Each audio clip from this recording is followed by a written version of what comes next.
से एक सवाल था क्या? कि आजकल के यूथ लोग को देख रहे हैं कि हर समय चिंतित रहते हैं, तो चिंतित होना चाहिए या नहीं होना चाहिए? देखिए, चिंतित तो होना नहीं चाहिए, और चिंता हो जाता है, मुझे भी होता है, आपको भी होता है। ये हो जाना चलिए सही बात है, उसका निराकरण हम लोग कर लेते हैं, बहुत ज़्यादा प्रभाव नहीं डाल पाता है। लेकिन मैं कई यूथ को देखा हूँ, ऐसा यूथ जो मतलब इतना चिंतित हो गया, बेवजह चिंतित होकर के वो डिप्रेशन में चला गया, और डिप्रेशन में जाने के बाद उसको फलाना को डिप्रेशन का दवाई चल रहा है, उसका दवा चल रहा है डिप्रेशन का। भाई उतना स्ट्रेस क्यों ले रहे हो? जितना क्षमता है उतना लो। चाणक्य कहते हैं अति सर्वत्र प्रजित। आपका जितना क्षमता है उतना स्ट्रेस लो, और अपने से बहुत ज़्यादा सोचोगे होने जाने वाला कुछ है नहीं, आप अपना हानि स्वयं पहुंचा रहे हो। आज के दौर में आप देखेंगे कि प्राय लोगों को शुगर हो रहा है, बीपी का प्रॉब्लम वगैरह वगैरह, सारा क्यों हो रहा है? आज का दौर इतना फास्ट हो गया है, इतना आगे बढ़ गया है कि लोग सोच रहे एक दूसरे से कंपटीशन में लगे हुए हैं कि वो आगे बढ़ा मैं भी आगे बढ़ूंगा, वो ये कर रहा मैं भी ये करूंगा। लोग अपनी चिंता से चिंतित नहीं, लोग दूसरे के खुशी से चिंतित हो जाते हैं। आजकल वही समय चल रहा है। अगला को देख करके भाई आप जहाँ हो, आपका जब समय आएगा आप कर लेना, आप अभी से क्यों चिंता कर रहे हो भाई? अगर आपका स्वभाव बन गया चिंता करना तो आप उसे दूर कर दीजिए, अन्यथा आप समय से पहले अपने आप को गवा दोगे। अब जिस वजह से जी रहे हो वो मकसद खत्म हो जाएगा, वो गोल खत्म हो जाएगा, वो गोल आपका खत्म हो जाएगा, फिर आप करते रहना। आपका निजी कार्य है, बहुत बड़ा कार्य है, तो आप उस विषय में सोचिए क्या ये काम मुझसे हो पाएगा? अगर आपका अंतरात्मा कहता है हाँ ये काम मुझसे हो जाएगा, तो आपसे हो जाएगा, तो फिर चिंता करने की कोई आवश्यकता नहीं है।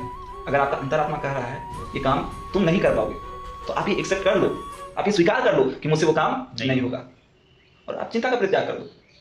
वैसे संस्कृत में एक श्लोक है, कहते हैं चिता चिंता संप्रोक्ता बिंदु मात्रेण विशेषता सजीवन दहते चिंता निर्जीवन दहते चिता।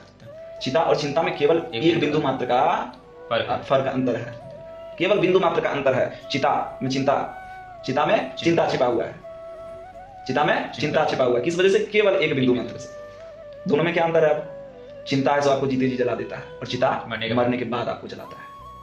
एक बार तो फिक्स ही है जल जाना, मरने के बाद तो जलना ही है। तो फिर ये जीते जी क्यों जले? स्ट्रेस क्यों लेना है? हम स्वस्थ रहेंगे, हमारा गोल अचीव होगा। Health is wealth. आप अपने स्वास्थ्य पे ध्यान दीजिए, सब आपका काम पूरा हो जाएगा,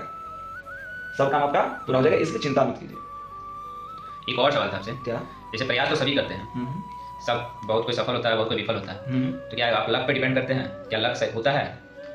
लक, ये तो प्रश्न अच्छा है। उससे पहले मैं कुछ यूथ के बारे में बता दूं।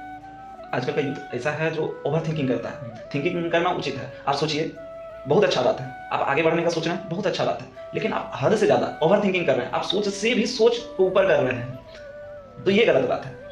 आप उसके लिए कुछ कर रहे हैं नहीं। संस्कृत में इसके लिए भी कहा गया है क्या?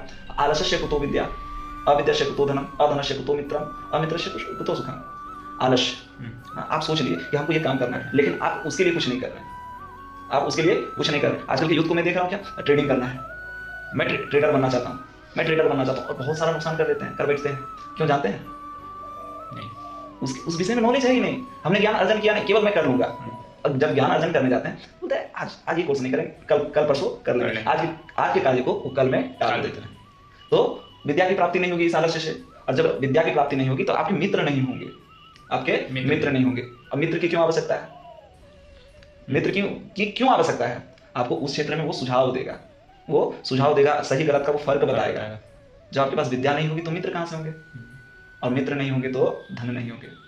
उस विषय में नॉलेज देने वाला आपका कोई नहीं होगा, तो आप कमाओगे कैसे? इसलिए सबसे पहले आप आलस्य का त्याग कर दो। अब दूसरी बात आपकी रही लक की।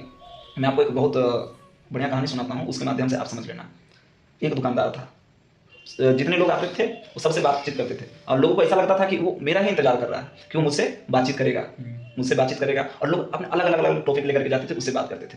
तो एक बार एक व्यक्ति को मन में विचार हुआ कि आज इससे कुछ ऐसा फिलोसफी का बात कर लेते हैं। तो वो गया, उसके पास जाकर के लक के बारे में पूछ लिया, क्या आपकी जो ये तरक्की का राज है, क्या इसमें आपका तकदीर का कितना हाथ है? आप ये मुझे बताइए, आपके तकदीर का कितना हाथ है? तो वो व्यक्ति जो ठेला वाला है वो मौन रहा, और फिर बोला कि क्या आपका बैंक अकाउंट है? वो बोला हाँ। क्या आपके बैंक में लॉकर है? बोला हाँ।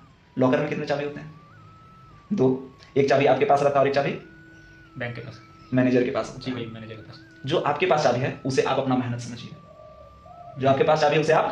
मेहनत समझिए, और दूसरा चाबी जो है मैनेजर के पास, उसे आप तकदीर समझिए। जब दोनों चाबी लगती है तब जाकर के लॉकर खुलता है। इसलिए मेहनत के साथ साथ आपका लक का भी होना बहुत जरूरी है। इसलिए मैं लक पे भरोसा करता हूँ। सादर जय श्री राम, जय श्री कृष्णा, जय हिंद, जय भारत।